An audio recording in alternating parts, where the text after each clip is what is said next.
I'm Les Birch, president of Sashco Sealants, and we're here in Austin today to talk to Matt Reisinger. We're really excited about this. He's a builder in the area of custom homes. He's a large project remodeler. So one of the intriguing things is, why would a caulking company from Denver come all the way to Austin to talk to a builder? Well, we were so intrigued by your passion around craftsmanship, around building science, that we just had to come down and talk with you. I'm so glad you came, Les. Glad to have you in the studio. Yeah, well, we're really excited about it. I know you've got quite a following on your build show, and so a lot of people know you, but for those who don't, can you just kind of go through the path that you went through in the building trades to get to this time period when you're just really excited about the science and the craftsmanship of construction? Yeah, sounds good, Les. So my path started young in life. I did a lot of construction in junior high and high school with basically a church ministry, and started to really like working with my hands and realizing that construction led to a lot of people that were happy. Fast forward quite a few years, and when I graduated from college, I got a job with a national production builder. Worked for them for quite a number of years. Started as an assistant superintendent, kind of worked my way up the ladder. And again, that sense of accomplishment, now I was building houses from bare dirt to moving someone in. Pretty quickly in those days, we were doing like 90-day calendar turnarounds from bare dirt until move-in. Wow. I also had some pretty galvanizing experiences, which honestly led me to using your products later in life. So describe some of those. What were the key things that you learned during that time? Yeah, so Les, one of my jobs when I worked at that national production builder was I spent about 6 months as warranty manager. So I was the one who was going back on the 1-year service calls. Everybody that we built a house for, they had a 1-year walkthrough with the warranty manager. And that was the time that we took care of any, what we called settlement problems with the house, as well as addressing any other warranty issues. And boy, was that eye-opening. So those are the famous callbacks that contractors don't like to hear about? For sure. And and I was the point person for all like 300 houses we built a year in that division. And boy, did I have an eye-opening and not super pleasant experience during that job. So did you see opportunities just even at that early stage that might have prevented some of those callbacks? 100%. Yeah, we typically said, oh, it's normal to see your house settle and have all this caulking crack and have all this drywall issues and have, all these kind of warranty touch-up claims.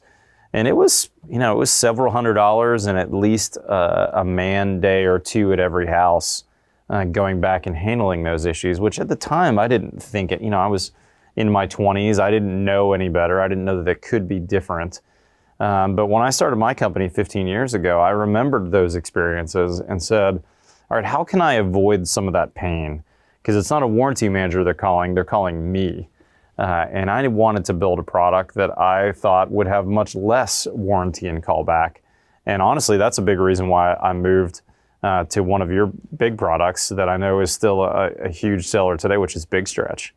And the difference between a commodity item in that category and Big Stretch is really very, very limited callback.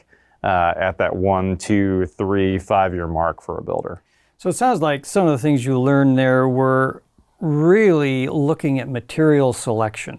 How important is that? I mean, that's huge, honestly. The difference between an okay material and a really good material is usually longevity, performance, durability, and ultimately satisfaction for both you and the client.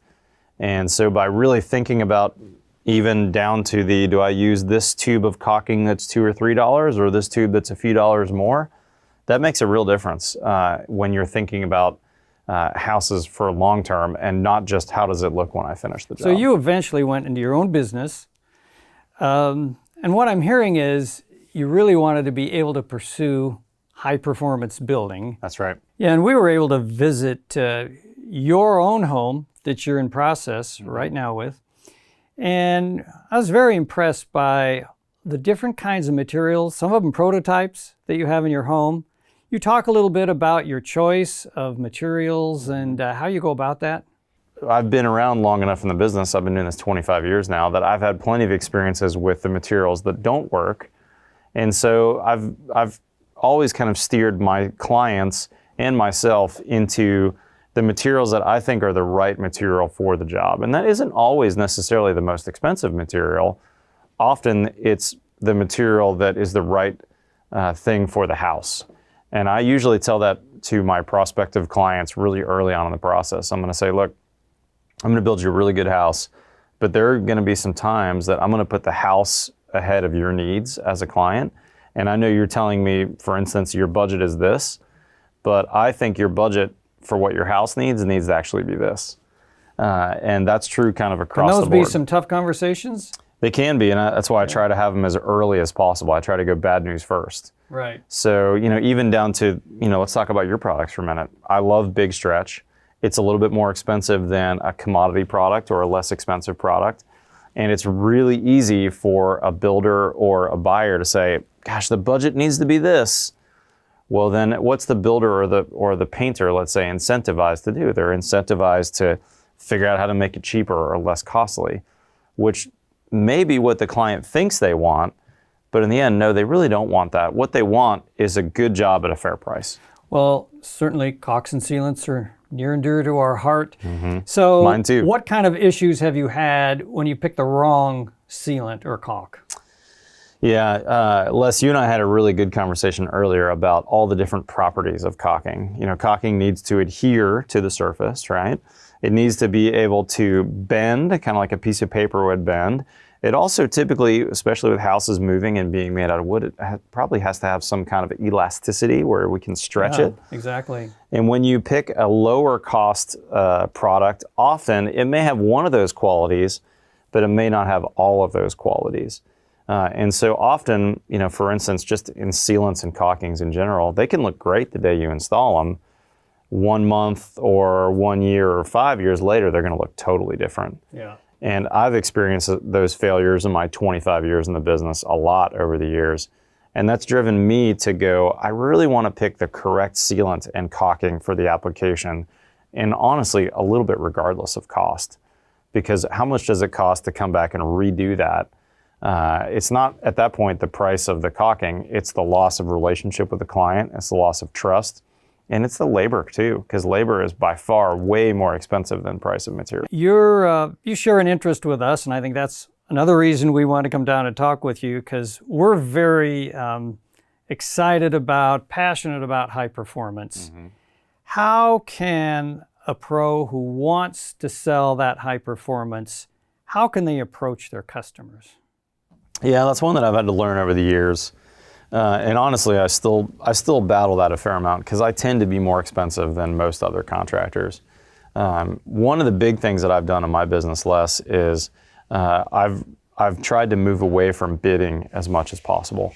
So if someone calls me and says, "Hey, Matt, I need a bid on this project," the first thing I say is, "Well, talk to me about the project. Why do you need a bid on this project?" Because my company actually doesn't bid anything. What we do is we get hired under a pre-construction services agreement. We gain each other's trust and make sure we'd like to work with one another. And then I'm going to be really upfront with you on costs, including how I get paid. And then together we're going to choose the right things for the house, whether it's a caulk and sealant or whether it's a expensive countertop or a piece of cabinetry that's going in your house.